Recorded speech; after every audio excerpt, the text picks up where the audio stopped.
Hi guys, welcome to my channel. तो apparently तुम लोग कर नहीं रहे हो, इसलिए मेरे को बोलना पड़ेगा। तो भाई सब्सक्राइब जरूर कर लो, वीडियो को लाइक कर देना पसंद आए तो, और कमेंट में अपना फीडबैक जरूर छोड़ देना। Welcome back to the master backend development series. This is the next part and यहाँ पर हम लोग लोड बैलेंसर्स को कंप्लीट कर देंगे, खत्म कर देंगे। तो ऐसा है कि लोड बैलेंसर में एक ही चीज़ रह गई है हमारे लिए पढ़नी, वो है एक्चुअली में दो चीज़ें रहती हैं कि what if it goes down, what goes down. यहाँ पे दो चीज़ें होती हैं। एक तो ये होता है कि तुम्हारा सर्वर अगर डाउन हो गया कोई, तो लोड बैलेंसर उसको किस तरीके से हैंडल करता है। एंड दूसरी चीज ये होती है कि अगर लोड बैलेंसर खुद डाउन हो गया तो हम उस चीज को कैसे हैंडल करते हैं। ठीक है, ज्यादा बड़ा टॉपिक नहीं है, फटाफट से पढ़ लेंगे। डिस्क्रिप्शन में तुम्हें इंस्टाग्राम का लिंक मिल जाएगा, वो जरूर फॉलो कर लेना, क्योंकि सारे मेजर अपडेट्स, माइनर अपडेट्स, हर छोटी मोटी चीज वहीं पर मैं बताता हूँ पहले। नाउ लेट्स गेट स्टार्टेड, ज़्यादा टाइम वेस्ट नहीं करते हैं। तो यहाँ पर मैंने अपने भाई चिट्ठे में नोट्स रख रखे हैं बस, ठीक है, जिससे मैं तुम लोगों को बढ़ के बताने वाला हूँ। तो सबसे पहले हम लोग बात कर लेते हैं कि अगर एक सर्वर डाउन होता है तो लोड बैलेंसर क्या करता है। तो देखो, यहाँ पे मैं तुम्हारे लिए बना देता हूँ एक लोड बैलेंसर। ठीक है, ये मैंने बनाया एक load balancer. Now this load balancer ये मल्टीपल सर्वर्स में डेटा को डिस्ट्रीब्यूट करता है, रिक्वेस्ट को बेसिकली डालता है। ठीक है, लोड को डिस्ट्रीब्यूट करता है, डेटा को नहीं। तो ये आपका लेट से 3 सर्वर थे, तो S2 आपका लेट से डाउन हो गया। तो अब इसको आपको कैसे हैंडल करना है। देखो, दो तरीके की चीजें होती हैं। एक तो ये है कि आपका S2 डाउन हो गया है, मतलब S2 इज अनहेल्दी, अनहेल्दी है। अब अनहेल्दी है, ये लोड बैलेंसर को पता कैसे चलता है, ये तुम लोगों को मैंने पिछली वीडियो में बता रखा है, तो वहां पे जाके देखा ना। छोटा सा अगर मैं रिकैप दूं तो बेसिकली आपके सर्वर्स क्या करते हैं, आपके सर्वर्स लोड बैलेंसर के कांस्टेंट कनेक्शन में होते हैं। लोड बैलेंसर क्या करता है, स्लैश हेल्थ या हेल्थ चेक मान लो, इस तरीके का एक एंड पॉइंट है। ठीक है, मान लो आपका एक हेल्थ या हेल्थ चेक या फिर हार्ट बीट, इस तरीके से एक आपका एंड पॉइंट है जिसपे बार बार हिट करता रहेगा इन सारे सर्वर्स को, और ये सर्वर लोड बैलेंसर को वापस रिस्पॉन्स देंगे। तो उस रिस्पॉन्स से लोड बैलेंसर को ये समझ में आ जाता है कि सर्वर हेल्दी है या नहीं है। ठीक है, जो मैंने तुम्हें बताया था कि L4 लोड बैलेंसर सिर्फ इतना समझ पाता है कि तुम्हारा TCP का कनेक्शन एक्टिव है या नहीं है, जबकि L7 लोड बैलेंसर क्योंकि स्मार्ट है, वो रिक्वेस्ट में HTTP डिटेल्स को पढ़ सकता है, तो वो ये भी पता लगा लेगा कि भाई तुम्हारा कोड तो नहीं फट रहा सर्वर के अंदर। एनीवेज, अभी मैं एक जनरिक स्टेटमेंट दे रहा हूं कि ये सर्वर अनहेल्दी है। तो अगर ये सर्वर अनहेल्दी है तो मुझे क्या करना है भाई, मुझे इस सर्वर को इमीडिएटली अपनी लिस्ट में से हटा देना है। तो बेसिकली एक अवेलेबल सर्वर्स की लिस्ट होती है लोड बैलेंसर के पास, जिसमें तुम्हारे पास में सर्वर 1, सर्वर 2, सर्वर 3 इस तरीके से मान लो पड़ा होगा। तो अवेलेबल सर्वर्स की लिस्ट में से वो इसको गायब कर देगा, और अब जितना भी लोड है वो S1 और S3 पर डाल देगा। ये तो काफी सिंपल है। लेकिन ये समझो कि लोड बैलेंसर सिर्फ ये एक्सट्रीम कंडीशन में थोड़ी ना काम कर रहा है, लोड बैलेंसर तो नॉर्मल कंडीशंस में भी काम कर रहा है। What do I mean by that, मतलब मान लो कि तुम्हें करनी है कोई नई डिप्लॉयमेंट, तुम लोग कोई नई डिप्लॉयमेंट करना चाह रहे हो। तो जब तुम डिप्लॉयमेंट करते हो तो क्या होता है कि तुम्हारे जो सर्वर्स ऑलरेडी अप हैं वो डाउन आते हैं, और नए सर्वर्स अप होते हैं। या फिर तुम्हारी ऑटो स्केलिंग एनेबल्ड है। ऑटो स्केलिंग मतलब लोड के हिसाब से तुम्हारे सर्वर्स अप या डाउन होंगे। अगर लोड ज़्यादा है तो तुम्हें एक सर्वर और ऐड करना है लिस्ट के अंदर, अगर लोड कम है तो तुम्हारा सर्वर डाउन जाएगा। ऑटो स्केलिंग का मतलब सिर्फ ये नहीं होता कि सर्वर एडिशनल ऐड हो, ऑटो स्केलिंग में सर्वर का डाउन जाना भी एडेड होता है। तो डिप्लॉयमेंट के टाइम पर भी तुम्हारा सर्वर डाउन जाता है, ऑटो स्केलिंग के टाइम पे तुम्हारा सर्वर डाउन जाता है। कोई सर्वर अपडेट हो रहा है मान लो, ठीक है, कोई किसी तरीके की कॉन्फ़िगरेशन अपडेट किसी सर्वर में करनी है तो आप उसको डाउन करके करोगे, उसमें अपडेट। इन सारी चीजों में क्या है कि तुम्हारा सर्वर ना हेल्थ चेक फेल नहीं कर रहा है, इसका मतलब वो हेल्दी है, बट तुम्हें उसको डाउन करना है। ठीक है, अब यहां पर कुछ टर्मिनोलॉजीज आ जाती है जो तुम्हें समझनी जरूरी है, जो इंटरव्यू पॉइंट से पर्सपेक्टिव से जरूरी हो जाती है। इसको हम लोग कहते हैं ड्रेनिंग आउट, ड्रेनिंग आउट। ठीक है, या फिर हम लोग कहते हैं ग्रेसफुल शटडाउन, ग्रेसफुल शटडाउन। बहुत छोटी सी चीज है, ऐसा कुछ है नहीं। देखो, होता क्या है कि अभी मैं इसी डायग्राम पे वापस जा रहा हूं जान के। ठीक है, जब तुम्हारे पास ये सिचुएशन है और मान लो अब ये अनहेल्दी तो नहीं है, अनहेल्दी वाला केस मैंने हटा दिया भाई, अनहेल्दी नहीं है ये। अब क्या सीन है, अब तुम्हें इसको लेट से सर्वर को बस डाउन स्केल करना है। कोई नई डिप्लॉयमेंट हो, या मान लो कि लोड कम है इस टाइम पे ऑटो स्केलिंग के चलते, you have to down scale this. ठीक है, तुम्हें इस सर्वर को हटाना है। तुम ये समझो, बट मान लो राउंड रॉबिन एल्गोरिथम चल रही थी, तो इस सर्वर पे भी कुछ रिक्वेस्ट गई होंगी, कुछ इस पे गई होंगी, कुछ इस पे गई होंगी। तो this server already has some active connections, इस सर्वर पे ऑलरेडी कुछ एक्टिव कनेक्शंस होंगे। मतलब कुछ रिक्वेस्ट इन प्रोसेस चल रही होगी, इसके अंदर कुछ काम ये सर्वर ऑलरेडी कर रहा होगा क्योंकि अनहेल्दी नहीं है। उस केस में आपको करना क्या होता है, उस केस में देखो आपको ये मेक श्योर करना है कि आपके सर्वर पे कोई नई रिक्वेस्ट ना जाए, लेकिन आपको ये भी मेक श्योर करना है कि आप सर्वर को बंद ना कर दो टोटली, ठीक है। बिकॉज जो एक्टिव कनेक्शंस हैं वो भी तो, उनको भी तो फुलफिल करना है, जो रिक्वेस्ट ऑलरेडी चल रही है उसको भी तो फुलफिल करना है। तो इसमें क्या होता है, इसी को हम लोग बोलते हैं ड्रेनिंग आउट या फिर ग्रेसफुल शटडाउन। आप बेसिकली ये समझ लीजिए कि जब लोड बैलेंसर को किसी सर्वर को इस तरीके से हैंडल करना होता है तो लोड बैलेंसर क्या करता है, लोड बैलेंसर उसको ड्रेन आउट कर देता है। ये जो आपका सर्वर है इसको वो ड्रेन आउट करेगा, ड्रेन आउट करेगा, ठीक है। ड्रेन आउट करेगा मतलब क्या है कि जो उसकी लिस्ट है आपकी सर्वर 1 की, सर्वर 2 की एंड सर्वर 3 की, लिस्ट में से तो उसको हटा दिया गया है, लिस्ट से उसको हटा दिया गया है। अब जो नई रिक्वेस्ट आ रही है वो सर्वर 1 और सर्वर 3 पर ही जा रही है।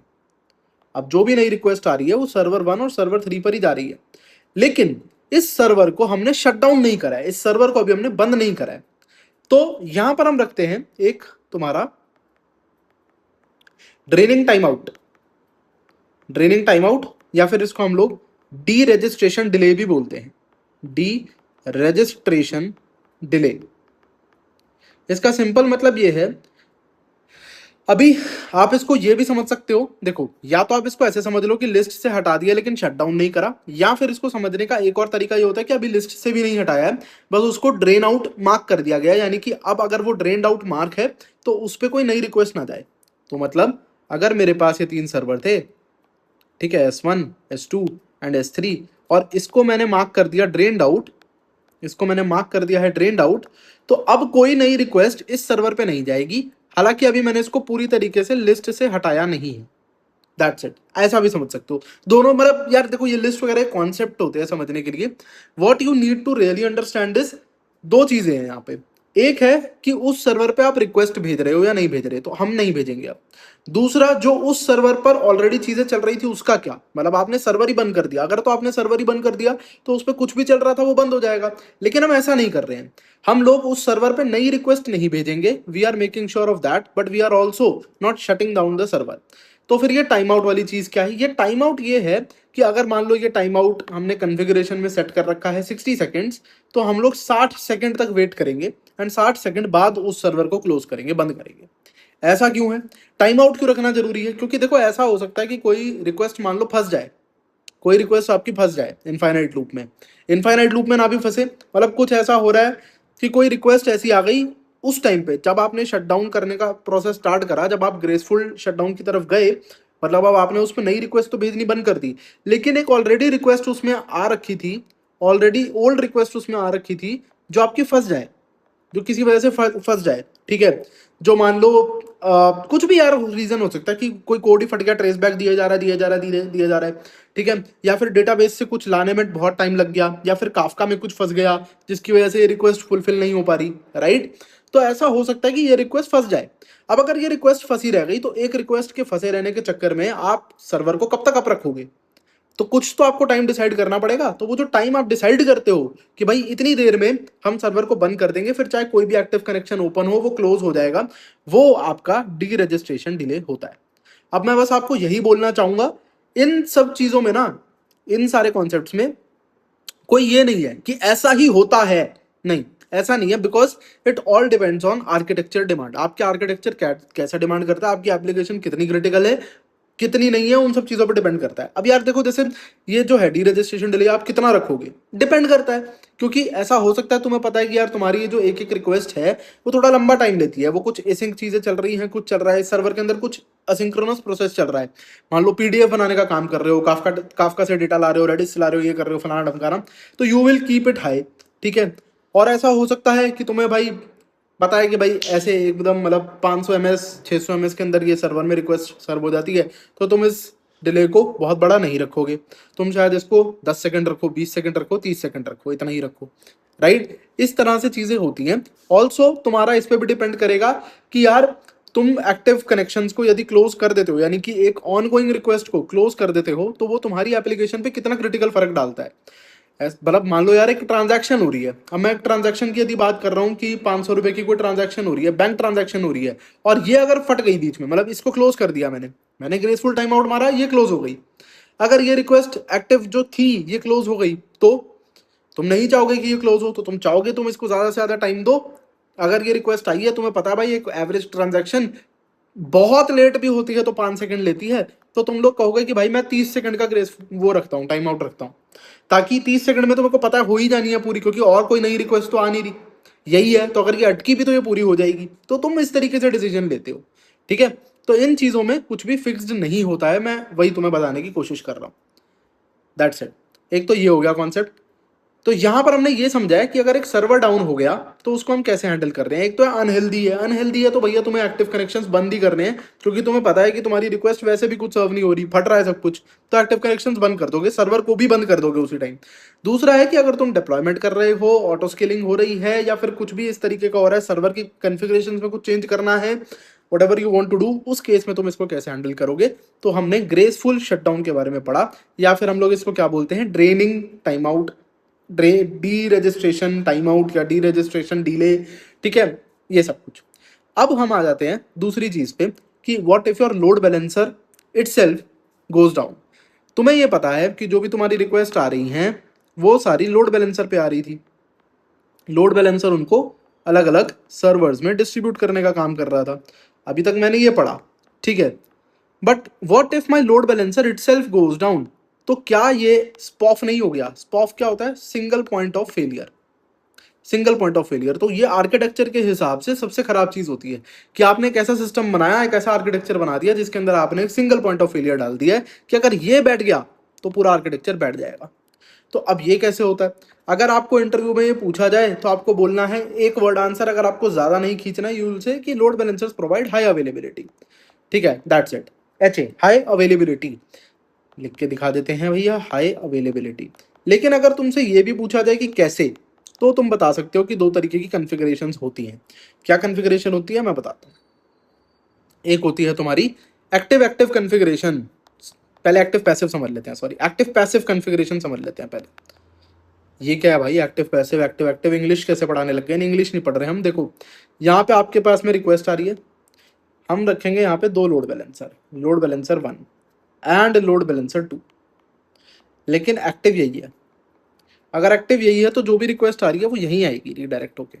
ठीक है, और उसके बाद हम उसको जिस भी सर्वर पे भेजना है, server 1, server 2, server 3, what ever it is, हम आगे उसको भेज देंगे। ठीक है, ये क्या है, ये स्टैंड बाय पे पड़ा है, ये स्टैंड बाय पे पड़ा है, मतलब ये यूज नहीं हो रहा है अभी।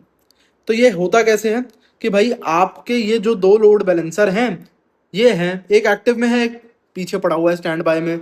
अगर ये डाउन जाता है तो ये अप हो जाएगा, सिंपल। ठीक है, ये इसकी जगह ले लेगा, अगर ये वाला डाउन हुआ तो ये वाला अप हो जाएगा। तो पहला क्वेश्चन, इनको कैसे पता कि भैया ये डाउन हो रहा है या ये अप हो रहा है। तो ये दोनों सर्वर एक दूसरे को लगातार हार्ट बीट भेज रहे होंगे, यानी हेल्थ चेक भेज रहे होंगे, ये इसको भेज रहा होगा, ये इसको भेज रहा होगा, ये आपस में कम्युनिकेशन में रहेंगे। हार्ट बीट लिख रहा हूं मैं, या हेल्थ चेक, बेसिकली एक ही चीज है, एक दूसरे को हार्ट बीट भेज रहे होंगे। तो अगर लोड बैलेंसर 2 LB2 को LB1 का हार्ट बीट मिलना बंद हो जाए, कुछ लगातार लेट से 10 सेकंड तक हार्ट बीट नहीं मिला, तो वी कैन से कि लोड बैलेंसर 1 डाउन हो गया है, अब जो रिक्वेस्ट है वो लोड बैलेंसर 2 पे जाएंगी। अब कुछ लोग जो पढ़ते हुए आ रहे हैं पहले से, वो कहेंगे कि यार रिक्वेस्ट कैसे पहुंचती है एक जगह से दूसरी जगह तक, वो पहुंचती है आईपी एड्रेस से, वो पहुंचती है आईपी एड्रेस से। ठीक है, पोर्ट नंबर एंड वगैरह वो सब भी होता है, बट मेन तो मशीन से मशीन तक, एक फलानी मशीन से ढमकानी मशीन तक रिक्वेस्ट पहुंचती है आईपी एड्रेस की मदद से। अब तुम लोगों ने अगर नेटवर्किंग पढ़ी हुई है तो तुम्हें पता होगा कि आईपी एड्रेस को मैक एड्रेस में बाद में रिजॉल्व करा जाता है, तो मशीन का एक्चुअल फिजिकल एड्रेस बताता है तुम्हें। ठीक है, आईपी एड्रेस एक सिर्फ नेटवर्किंग का कॉन्सेप्ट होता है, मशीन का फिजिकल एड्रेस उसका मैक एड्रेस होता है। नेटवर्किंग में पढ़ा होगा, नहीं पढ़ा तो पढ़ लेना। ठीक है, अब मैं आपसे ये पूछ रहा हूं कि आप खुद सोचो, एक रिक्वेस्ट जो लोड बैलेंसर 1 पे जा रही थी, अब वो लोड बैलेंसर 2 पे कैसे जाने लग जाएगी एकदम से। क्योंकि जब रिक्वेस्ट आती है तो ये होता है कि भैया हमारे पास होता है सोर्स का आईपी और हमारे पास डेस्टिनेशन का आईपी होता है। तो डेस्टिनेशन का आईपी ही बदल देगा क्या, हाँ डेस्टिनेशन का आईपी ही बदल जाएगा क्या, क्योंकि इसका आईपी अगर IP1 है तो इसका IP2 होगा, सेम तो होगा नहीं। तो यहाँ पर आता है एक कॉन्सेप्ट ऑफ वर्चुअल आईपी, जिसके बारे में आपको बहुत डिटेल में नहीं जानना है। मैं फिर से कह रहा हूँ, अगर आपका इंटरव्यू नेटवर्किंग स्पेसिफिक है, बहुत ज़्यादा नेटवर्किंग ओरिएंटेड रोल में जा रहे हो, कंपनी में जा रहे हो, तब हो सकता है इतनी डेप्थ में जाएं। अदरवाइज आपको यही बताना है जो मैं अभी आपको बता रहा हूँ, इससे ज़्यादा डेप्थ में नहीं जाना। क्या पहले बात, एक्टिव पैसिव क्या है? आपका एक लोड बैलेंसर एक्टिव है, एक स्टैंड बाय पे पड़ा हुआ है। ये दोनों एक दूसरे के साथ हार्ट बीट मतलब शेयर कर रहे हैं, चेक कर रहे हैं एक दूसरे की। अगर हार्ट बीट आनी बंद हो गई तो लोड बैलेंसर 2 को एक्टिव होना पड़ेगा। बट होगा कैसे? यहाँ पर जो भी रिक्वेस्ट आ रही है ना, उसमें डेस्टिनेशन आईपी एक्चुअली में एक वर्चुअल आईपी होती है, एक वर्चुअल आईपी होती है। वर्चुअल आईपी मतलब मान लो मैंने बोला 127.12.18.0, एक एग्जांपल के लिए ले ली मैंने, ये एक आईपी है, ठीक है। ये एक वर्चुअल आईपी है, ये दो आईपी से एक्चुअली में मैप्ड है, ठीक है। ये 127.12.18.1 से भी मैप्ड है, 127.12.18.2 से भी मैप्ड है। जो ये आईपी 1 है, यानी लोड बैलेंसर 1 की है, ये आईपी 2 है। तो हो क्या रहा होगा कि आपका यूजर इस आईपी पे रिक्वेस्ट को भेज रहा होगा, which is a virtual IP. ये एक्चुअल आईपी है ही नहीं, ठीक है। ये बस एक किसी रैंडम आईपी से मैप्ड होती है। तो आपका यूजर इस पर्टिकुलर आईपी पे भेज रहा होगा रिक्वेस्ट, और ये जब तक लोड बैलेंसर 1 अप था तब तक इससे मैप्ड थी, ठीक है। तो ये आपको रीडायरेक्ट कर देती थी एक तरीके से यहाँ पे, तो आप यहाँ आ जाते थे। लेकिन जब लोड बैलेंसर 2 उसकी जगह लेगा, जब लोड बैलेंसर 2 जगह लेगा, तो लोड बैलेंसर 2 का जगह लेने का मतलब सिर्फ ये है कि ये वाली जो मैपिंग है ये यहाँ से हट जाए, और अब ये वाली मैपिंग आ जाए यहाँ पे, इस पे आ जाए, इस वाली आईपी पे आ जाए। तो वो मैपिंग चेंज होती है, लोड बैलेंस। तो आपका जो यूजर है, जो रिक्वेस्ट आ रही है, वो पहले भी इसी आईपी पे आ रही थी, वो अभी भी इसी आईपी पे आ रही है, लेकिन ये आईपी आपको रीडायरेक्ट करके जहां ले जा रही थी वो इंटरनली चेंज हो गया है। इस तरीके से ये काम करता है वर्चुअल आईपी का कॉन्सेप्ट एक्टिव पैसिव के अंदर। तो इट इज इंपॉर्टेंट कि आप इसको समझ लीजिए। एक बारी मैं देख लूँ मेरे नोट्स में, भाई एक्टिव पैसिव में कुछ और समझाना तो नहीं रह गया? नहीं, हो गया है सब कुछ, ठीक है। अभी ये जो होता है ना, ये आपको मैं बता देता हूँ, ये आपका जो मैपिंग वैपिंग होती है वर्चुअल आईपी, ये सब आपका होता है एआरपी के थ्रू। ये नेटवर्किंग का कॉन्सेप्ट है, फिर से एड्रेस रेजोल्यूशन प्रोटोकॉल। तुमने पढ़ा होगा कि एक एआरपी लिस्ट मेंटेन होती है, आईपी एड्रेस के कोरस्पॉन्डिंग उसका एक्चुअल एड्रेस मैप किया जाता है, ये वो। तो एआरपी अनाउंसमेंट करके एक चीज, ये नेटवर्किंग की चीज है। मैं फिर से कह रहा हूँ, if you want to go into the depth of this you can, but आपसे एक नॉर्मल बैकएंड इंटरव्यू में नहीं पूछा जाएगा, ठीक है। इतना ही बताया जाएगा आपको। तो सिंपल एक्टिव पैसिव में क्या है भाई, एक लोड बैलेंसर खड़ा हुआ है, एक स्टैंड बाय पे रख रखा है हमने, जो खड़ा हुआ है, जो काम कर रहा है, जब तक वो सही है कोई दिक्कत नहीं, हार्ट बीट शेयर कर रहे हैं। जब वो डाउन हो जाएगा तो लोड बैलेंसर 2 उसकी जगह ले लेगा। जगह कैसे ले लेगा कि वर्चुअल आईपी में जो एक्चुअल आईपी मैप्ड थी पहले लोड बैलेंसर 1 की, उसकी बजाय लोड बैलेंसर 2 की आईपी मैप्ड हो जाएगी, बस दैट्स इट। और वो ये मैपिंग चेंज करने के लिए किसका यूज करते हैं? एड्रेस रेजोल्यूशन प्रोटोकॉल का, एआरपी का यूज करते हैं, दैट्स इट। इसकी डिसएडवांटेज पता है क्या है? कि इसमें आपने एक लोड बैलेंसर की कैपेबिलिटी को यूटिलाइज ही नहीं करा, वो बस खड़ा हुआ है, वो स्टैंड बाय पे है, पीछे है, वो कुछ काम नहीं कर रहा। तो दूसरा क्या है? As you guessed it, it will be active active, it will be active active. तो इसके अंदर आपके दोनों लोड बैलेंसर एक्टिव होते हैं, दो लोड बैलेंसर है, दोनों एक्टिव है, ठीक है। तो अब आपका क्या है कि आपकी रिक्वेस्ट आ रही है, और ये आपका लोड बैलेंसर 1 है, ये आपका लोड बैलेंसर 2 है। तो रिक्वेस्ट इस पे भी आ सकती है और इस पे भी आ सकती है, किसी पे भी आ सकती है। फिर आगे वो सर्वर्स में डिस्ट्रीब्यूट कर देंगे, मतलब ये भी सर्वर से कनेक्टेड है ना, S1 S2 S3, राइट। ये भी इन्हीं से कनेक्टेड है। और ऑब्वियस सी बात है कि इस कलर को यूज करते हैं, ये भी इन्हीं सर्वर से कनेक्टेड है। तो इन सर्वर्स पे रिक्वेस्ट कौन भेजेगा? जैसे लोड बैलेंसर पे रिक्वेस्ट आएगी वो भेज देगा। अब आप ये सोच रहे होगे कि यहाँ पर कौन है, फिर यहाँ पर कौन है जो इन लोड बैलेंसर्स में रिक्वेस्ट को डिस्ट्रीब्यूट कर रहा है? क्या एक और लोड बैलेंसर लगा हुआ है? नहीं, ये करा जाता है वाया आपकी, सिंपल बात करूं तो कुछ प्रोटोकॉल्स होते हैं, जैसे आपके कुछ नेटवर्किंग के प्रोटोकॉल्स हैं। मैं अगर आपको सिंपल बताऊं आप लोगों ने नेटवर्क्स में पढ़ा होगा, कंप्यूटर नेटवर्क्स में राउटिंग एल्गोरिथम्स होती हैं आपकी अलग अलग। तो या तो ये वाया राउटिंग एल्गोरिथम्स किया जाता है कि जो रिक्वेस्ट राउट होके जा रही है वो कौन सा राउट लेगी, लोड बैलेंसर 1 वाला राउट लेगी या लोड बैलेंसर 2 वाला लेगी। वो डिपेंड करता है कि इस पे कितना ट्रैफिक, वो सब अगर आपको याद हो, नेटवर्किंग में आपने पढ़ा होगा कि डिपेंड करता है कि इस पे कितने डेटा पैकेट्स पड़े हैं, इस पे कितने डेटा पैकेट्स पड़े हैं, कंजेशन कितना है, ये उस सब पे डिपेंड करता है। तो कंजेशन वगैरह का सब कुछ नाप नूप के आपका रिक्वेस्ट एक पर्टिकुलर राउट डिसाइड करता है कि कौन से राउट पे उसको जाना है, राइट। तो ये राउटिंग एल्गोरिथम्स के थ्रू होता है। या फिर ये हो सकता है कास्टिंग के थ्रू। कास्टिंग मतलब आपने पढ़ा होगा एनी कास्ट। यार आप लोगों ने वो पढ़ा होगा ब्रॉडकास्ट। ब्रॉडकास्ट क्या होता है कि एक रिक्वेस्ट है वो इस सर्वर पे भी जाएगी, वो इस पे भी जाएगी, वो इस पे भी जाएगी, ठीक है। यूनिकास्ट, यूनिकास्ट इज एक रिक्वेस्ट एक ही जगह पे जाएगी। मल्टीकास्ट, एक रिक्वेस्ट सारे सर्वर्स पे नहीं जाएगी, इस पे भी जाएगी, इस पे भी जाएगी, मल्टीकास्ट हो गया। लेकिन अगर इस पे नहीं भेजना था तो इस पे नहीं गई थी, राइट। ब्रॉडकास्ट में सब पे जा रही है। तो वैसे एनीकास्ट होता था। एनीकास्ट मतलब कि आपके पास एक लिस्ट ऑफ अवेलेबल सर्वर्स हैं, उनमें से कोई भी एक रैंडमली चूज होगा और उस पर रिक्वेस्ट चली जाएगी, ठीक है। तो ये एनीकास्ट एल्गोरिदम के थ्रू हो सकता है, ये आपके राउटिंग एल्गोरिदम्स के थ्रू हो सकता है, या फिर जो आपका क्लाउड प्रोवाइडर है, जो लोड बैलेंसर, जैसे अगर आप AWS का यूज कर रहे हो तो हो सकता है कि आपके क्लाउड प्रोवाइडर ने अपनी कोई एल्गोरिदम लगा रखी हो, अपना कोई लॉजिक इसके लिए लगा रखा हो। तो क्लाउड प्रोवाइडर पर भी ये चीज डिपेंड करती है, ठीक है। क्लाउड प्रोवाइडर मैनेज्ड, इसको मैं बोल सकता हूँ कि क्लाउड प्रोवाइडर मैनेज हो सकती है ये चीज, ठीक है। तो इसमें क्या है, इसमें बस एडवांटेज ये है कि आप दोनों लोड बैलेंसर्स को यूटिलाइज कर रहे हो, एक को आपने बस खाली रख नहीं रखा है, उसका भी यूज हो रहा है। फिर अब कौन सी इनमें से बेटर है, एक्टिव एक्टिव है या एक्टिव पैसिव, कोई किसी से बेटर नहीं है।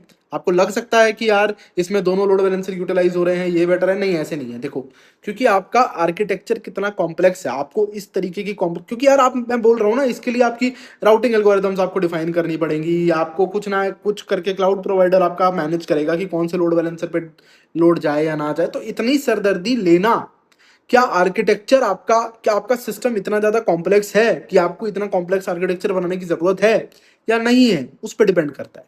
तो ये सारी चीजें जो मैंने अभी आज इस वाली वीडियो में स्पेसिफिकली तुम्हें पढ़ाई है, फिर और जो L4 L7 में भी पढ़ाया था कि क्या यूज करना है, it all depends on your system architecture.